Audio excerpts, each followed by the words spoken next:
그제 새벽 수원에서 벌어진 일입니다. 50대 아버지와 30대 아들이 주먹 다짐을 벌였다는 겁니다. 실제 두 사람은 서로의 얼굴과 목 등을 폭행을 했는데 목격자의 신고에 의해서 경찰이 출동을 했고 결국 두 사람 모두, 이 부자지간 모두 경찰에 의해 폭행 혐의로 입건됐습니다. 사건이 일어난 저 시간보다 조금 앞으로 흘러가면요. 그 전엔 굉장히 즐거운 시간이었다고 합니다. 아들과 아버지와 또 아들의 여자친구와 셋이서 같이 노래방에 가서요. 노래도 부르고 술도 마시고 즐겁게 놀았다고 해요. 네. 근데 문제는 거기서 발생을 했습니다.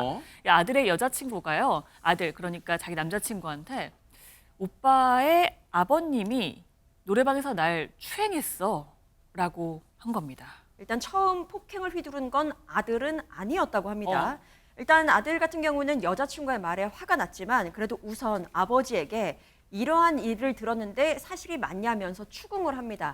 추궁을 하는 과정에서 서로 언성이 높아진 거죠. 그러던 중에 아버지가 먼저 아들의 얼굴과 몸 등을 구타를 했는데 이후에 아들 역시 같이 때리면서 맞섰고 서로 몸싸움이 벌어지게 된 겁니다.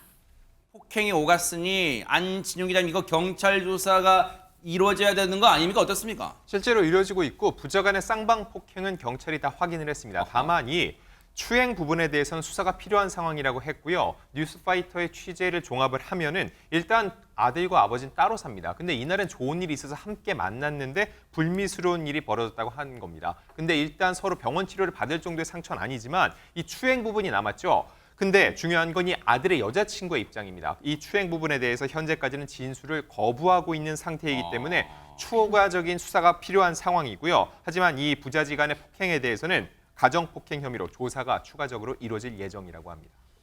혹시요, 장유미 변호사님, 그 여자친구란 분이 만에 하나 없던 일을 얘기했을 가능성도 배제할 수는 없는 거예요? 어떻습니까?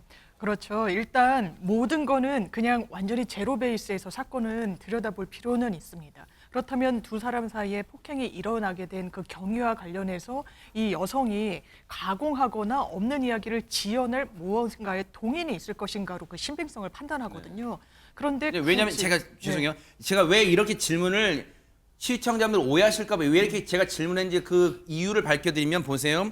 아들이 의혹을 추궁하며 언쟁을 벌이는데 아버지가 먼저 아들의 몸을 구타했다는데 여기서 인정했는지 여부는 안 나왔어요. 인정하면서 때렸는지 구타를 했는지가 안 나왔거든요. 그래서 제가 여쭤보는 거예요. 예, 네네. 그렇습니다. 그래서 이 여자친구가 정말 거짓말을 지어낼 원인과 그런 의도를 충분히 가질 만한 다른 사정이 있었는지 여부로. 왜냐하면 굳이 본인의 그것도 모르는 남성이 아니라 남자친구의 아버지가 이런 행동을 했다라고 거짓말을 한다고는 상식적으로 조금 잘 보지는 않는 부분은 있습니다. 네. 왜냐하면 이 여성에게도 감내하면서 이런 주장을 하는 측면이 있다고 보기 때문에 네. 아마 그 여부에 대한 조사도 같이 시행될 것 같습니다. 사실 이수연 교수님, 지금은 그 친구란 분이 진술을 거부하고 있다고 해서 이걸 삐딱하게 볼 게 아니라 지금 이 상황이 이 지경까지 간 게 지금 당황스러워서 진술을 못할 수 있을까? 어떻습니까? 이 부분은?